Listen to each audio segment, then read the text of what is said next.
Welcome to History Comes Alive, the podcast that takes you on a deep dive into a new historical topic every episode. Join us as we explore the nuances of historical events you probably didn't learn about in school. Here's your host, Jeff Nichols.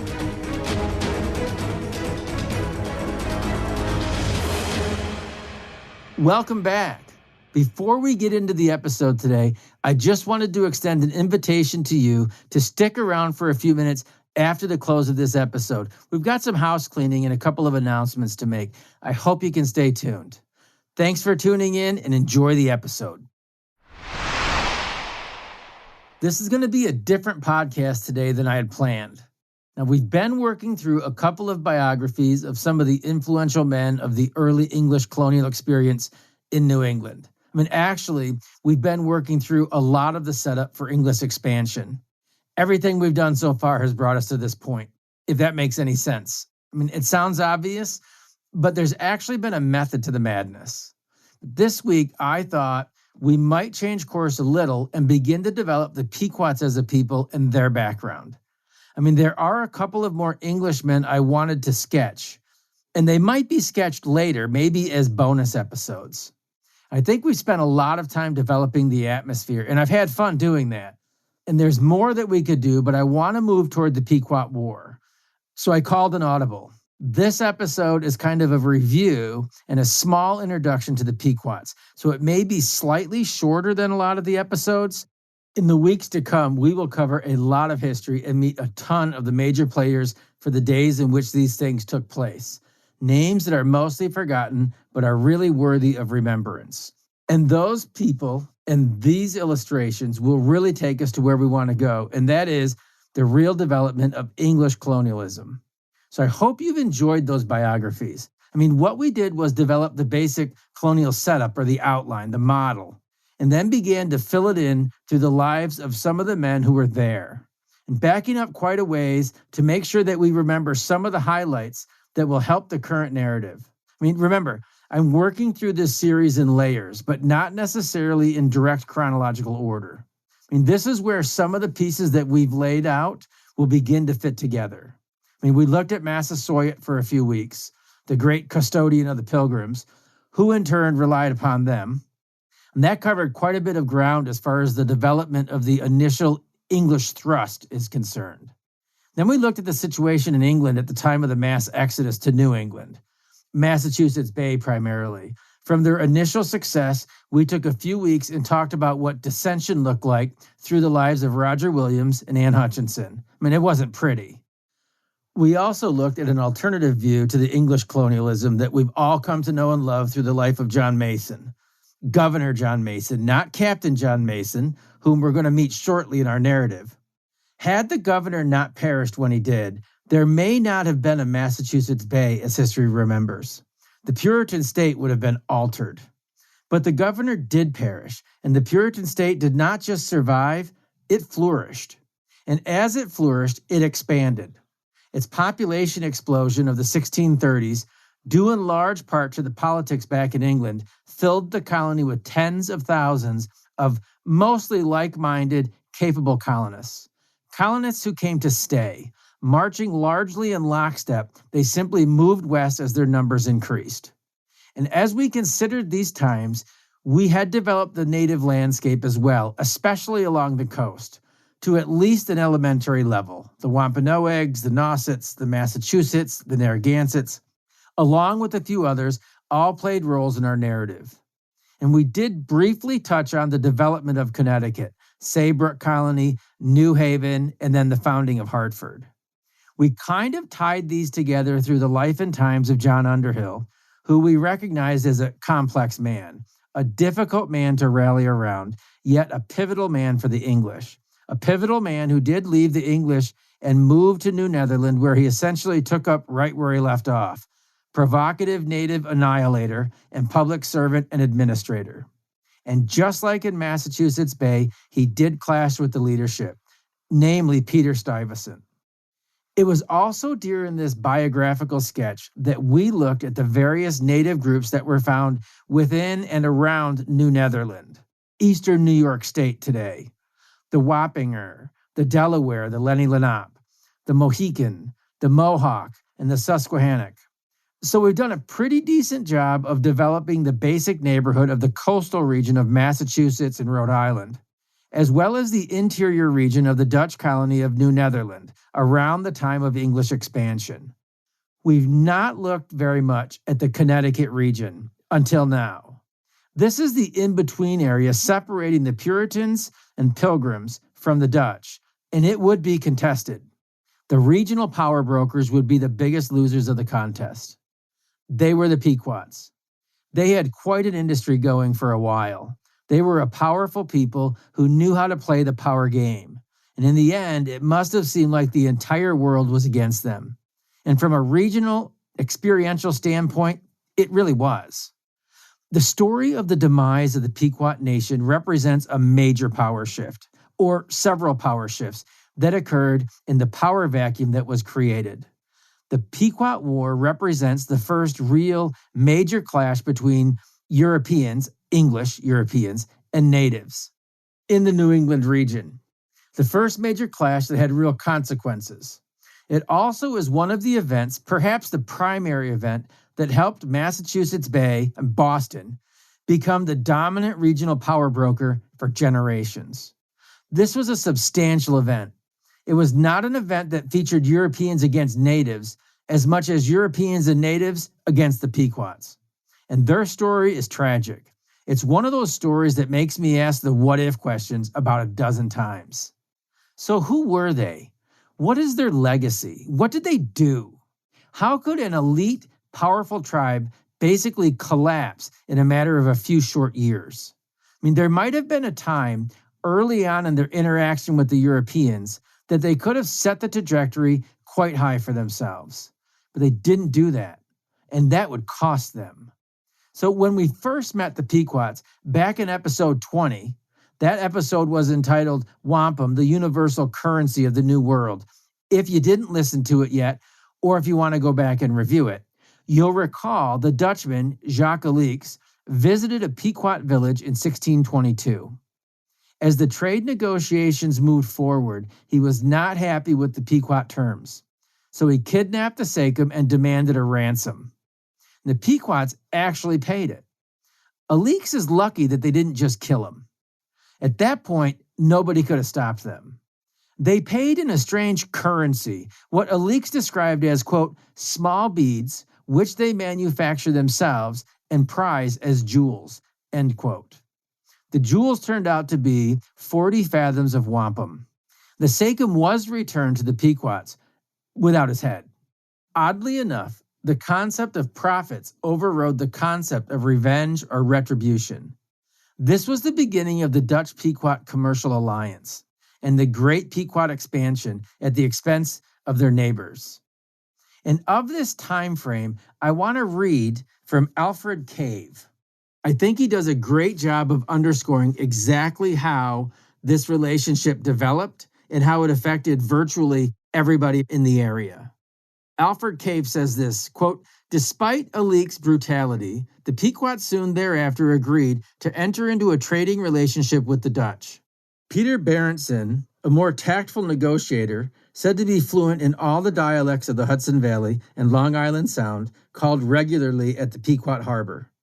Within a few years of their first contact with the Dutch, the Pequots emerged as the dominant Indian power in the region. By the end of the decade, the Dutch in New Netherland were shipping around 10,000 pelts a year to Holland. A substantial portion of that fur trade was in the hands of the Pequots, who soon after Berenson's visit took control of traffic on the Connecticut River. In 1626, a Dutch chronicler reported that Pequot war parties had defeated the Wangunk Sachem Sequin, leader of a loose alliance of river Indian bands, after, quote, 3 desperate pitched battles, end quote. The Connecticut Valley Indians thereafter paid annual tribute to the Pequot Grand Sachem and received in return a pledge of Pequot protection. By 1630, the Pequot tributary system extended throughout eastern Long Island as well. Although the motives underlying Pequot expansionism cannot be determined with any certainty, It is probably not coincidental that Pequot military action placed them in a superb position to dominate trade with Europeans who visited the region. Through their control of the lower Connecticut River, the Pequots had gained easy access to the fur trade developing in the interior.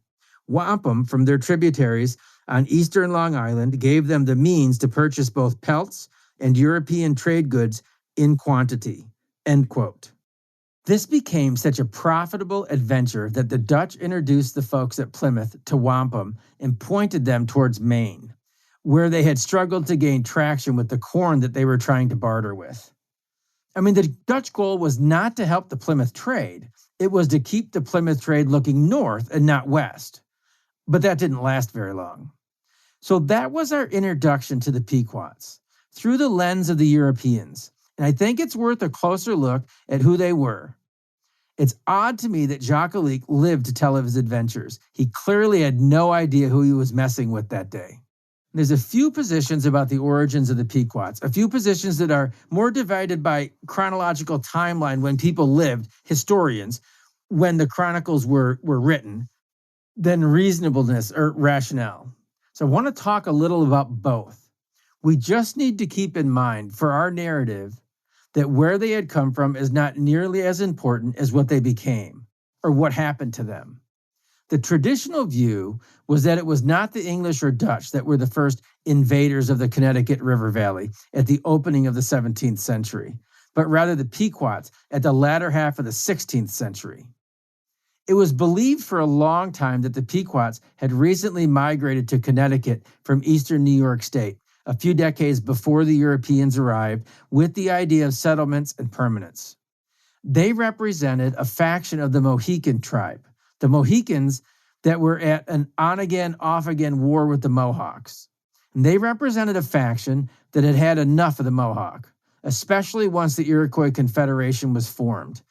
That does not sound unreasonable. The Mohawks scared everybody. As Father Drouleté, the Jesuit priest, once said of the Mohawk, quote, "All the nations of savages which are in New England hate the Mohawk and fear, lest he will exterminate them. Indeed, he has broken the heads of many of their men, finding them hunting beaver without making satisfaction." They were a nasty bunch, as we've already discussed, and certainly will in the future. There's more to support that view. If they had moved into the region relatively recently, they would have upset the balance of power and regional intertribal relations with the other native groups. I mean, they were warlike, aggressive, ambitious. If they had recently relocated, they would have been taking from someone else to establish themselves. They picked a nice area. Someone would have had to give that up, one way or another. Oral history from these times and after would substantiate that they had come from the West at some point. They did create an environment of dominance and submission. The Narragansett fought them. They were the firewall. The Niantic were split. Half were subjected to the Pequots, and half aligned themselves with the Narragansett for protection. They subjected most of the river tribes and a lot of the tribes along the Long Island Sound, the wampum producers. The name Pequot actually translates to destroyer in the Algonquin tongue, and they lived up to it. And there would be a split in the nation in the years to come, and the offshoot would adopt the name Mohegan, a close resemblance to the Mohicans of New York State. One is spelled Mohegan with a G, and the other is Mohicans. So there's that harder K. So Mohegan and Mohican. Sometimes it's hard to distinguish when you're just making a statement about one group or the other. Anyways, it was long thought that they took the name Mohegan to help substantiate the claim of migration in the decades leading up to the Great Fission. It was thought a foregone conclusion that the exiting group merely reacquainted itself with what had always been. More recent evidence, however, contradicts these conventional theories of origin. Even the oral history that often proves so valuable. The evidence is multidimensional. It's compelling. Both Alfred Cave and Karen Ordahl Cooperman develop a very different picture from more recent scholarship. We can start with the language of these groups. The Pequot Mohegan peoples spoke a dialect that was far closer to the New England groups than the New York State Mohicans. The similarities of their names can be understood more along the lines of the meaning. The Mohican words really translate to river people in their respective, dialectic regions. The New York tribe was located around the Upper Hudson, and the Connecticut folks were around the rivers of central Connecticut. So both groups would have been river people. Modern techniques of advanced archaeology also suggest different groups. And this can be tricky because of the dampness and the acidic nature of the New England soil. The ceramic pottery that is available is suggestive of two different groups. And the suggestion of a Connecticut origin is further supported by the fact that the first Europeans to encounter the Pequots, and then the offshoot Mohegans, did not recognize any significant differences between the Pequot Mohegans and their immediate neighbors. In fact, native witnesses in the aftermath of the destruction of the Pequot Nation said that the Pequots had lived in the region around the Thames River long before the English had defeated them. Perhaps even stronger, eyewitness testimony exists above and beyond those that said they had merely come from the west at some point. At least as compelling came from the dissenter sachem himself, Uncas. He emerged as the leader of the Mohegan tribe, and according to him, he was a descendant of Pequot sachems that could be traced through 4 generations, and that many of his ancestors had married into leading Narragansett and Niantic families. He was a descendant of 2 Pequot grand sachems, Nukgut Duwas and Wapegwuit, and I am so sorry if I butchered those names. He had married the main sachem, Totobem's daughter, and incidentally, it was her brother, Sassacus, Totobem's son, who would win the power struggle against Uncas in just a few years. We'll have a lot more on that later. These are fascinating guys to look at. We could spend a long time on the life of Uncas. But this is important for a few reasons. First of all, it establishes a bloodline that would necessarily predate European permanent settlements by over a century. If Uncas really could name 4 generations back of royalty from his family marrying other tribes around. Secondly, many of the tribes would practice intermarriage as a way to solidify peace and tranquility or allies in times of crisis. So it would not have been an unusual claim. Like the Europeans or other regions of the world, royalty seems to marry into royalty. And thirdly, this claim also substantiated his claim to the title of being main sachem of the Pequots. Theirs was a society that did not guarantee a hereditary sachemship. So the fact that your dad was the chief sachem doesn't mean you would be. But it did require a bloodline connection, a blood relative. Thus, Uncas felt entitled to claim the position when Totobem died because he had had such a long lineage of royalty in his family. Some have suggested that the notion of Pequot invasion itself may have been a form of propaganda. I mean, that's my word. I have not read anybody else that used that word. They may have, but I did not read that. But it may have been a form of propaganda in the sense that it helped to smear their reputation and thus make their utter destruction more palatable and almost understandable to those that would hear of it later. I tend to lean hard on this, at least the concept of this. I will say it's a controversial topic to some, and it's understandable. You're talking about people's heritage. So I do want to underscore that I'm not sure which is the right way. I tend to lean on the newer, more archaeologically sound arguments, but it's not to diminish anybody's heritage. And so it was, after our friend Jacques Alix made his deal with the Pequots and opened the door for Dutch exploitation, both parties benefited tremendously. The Pequots brought pelts and furs to the Europeans and transported European goods farther inland. The Pequot had enjoyed an exemption from all of the diseases and plague that had so devastated the New England natives, while the coastal tribes had been reduced to a fraction of their previous strength. And by previous, I mean before 1616's through 1619's smallpox epidemic that wiped out Squano's hometown and others and opened the way for the Pilgrims to gain a foothold. The Pequots had managed to miss the epidemic by two tribes. They were separated from the hardest hit by their biggest rivals, the Narragansetts, just to their east.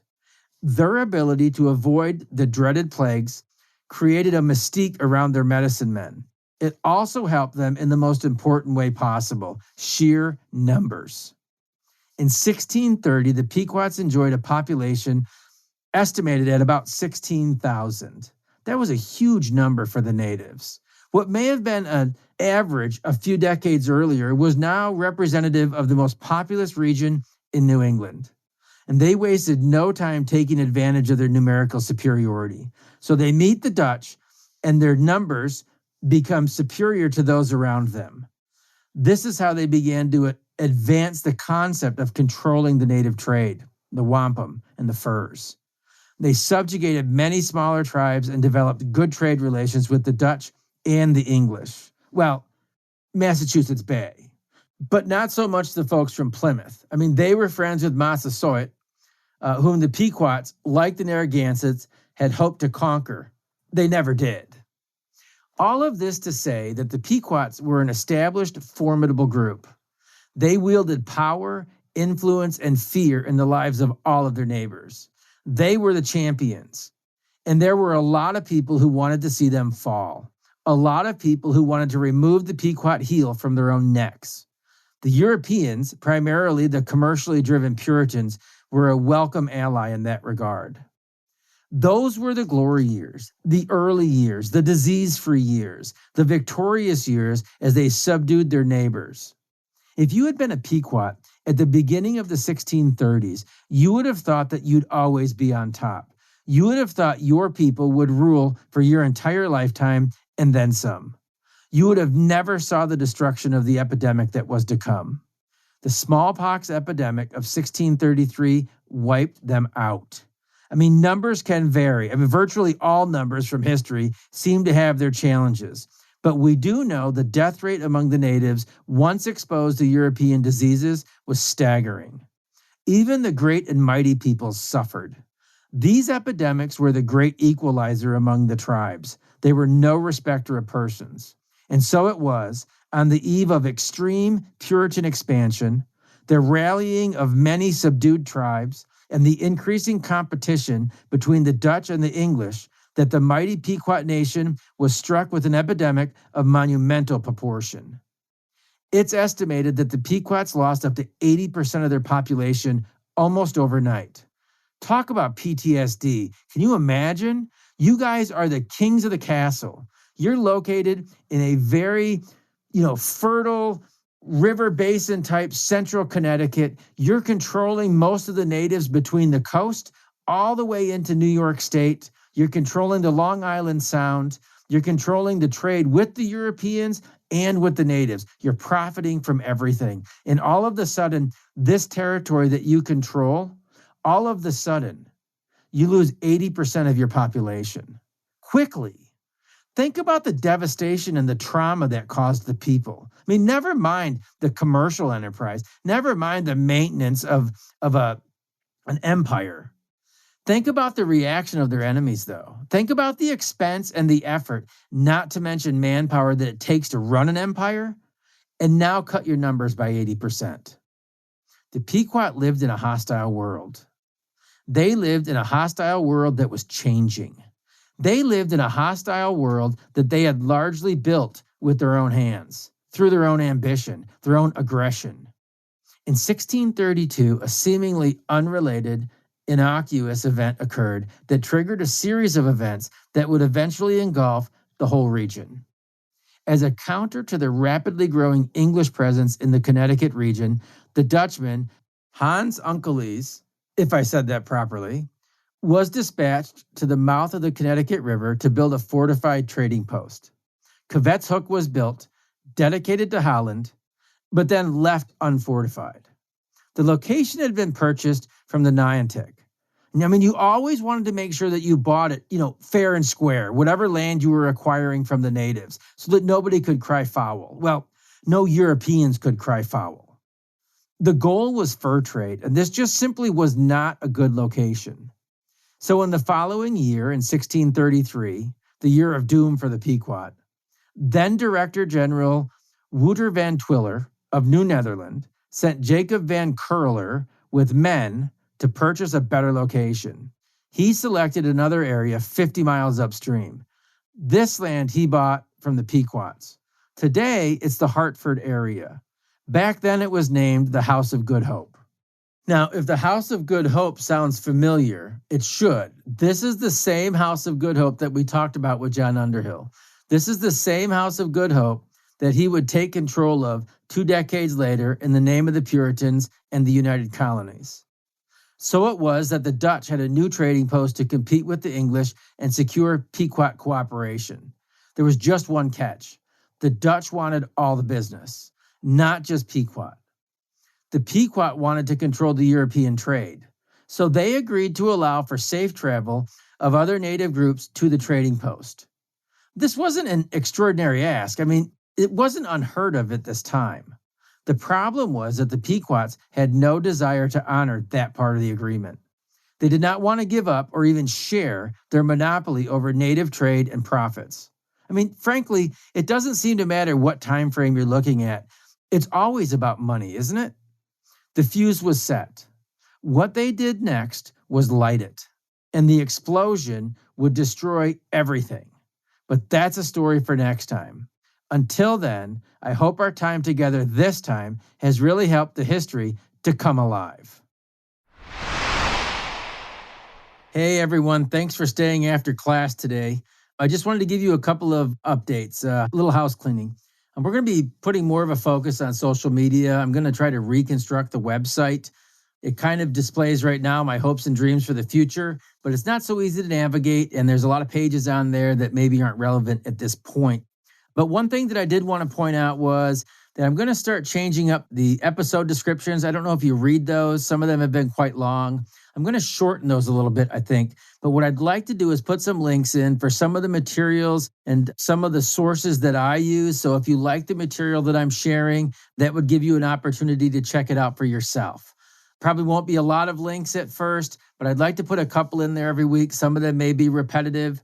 But I did mention 2 people today in the episode, and I just wanted to highlight them a little bit. Karen Ordell Cooperman wrote a book called Indians and English, Facing Off in Early America. It's a great overview of not just the English and the Indians, but also how the various tribes all interacted with each other. In the second book that I mentioned Alfred Cave. He wrote a book called The Pequot War, and it's a really great overview of the time frame that we're entering into. These certainly aren't the only sources that I used, but they were 2 of the primary sources, and I've really enjoyed them. So if you like what you hear, this will give you an opportunity to check out some of the sources that I've been using. Thanks for staying after class, and I hope you enjoyed the episode, and I hope that you come back next week. Have a great day, everybody. Thanks for listening to History Comes Alive. We hope today's episode has given you valuable new information and inspired you to dive even deeper. Don't forget to check out Jeff's website, historywithjeff.com, and engage with Jeff across all your favorite social media platforms at History with Jeff. Join us next time as more history comes alive.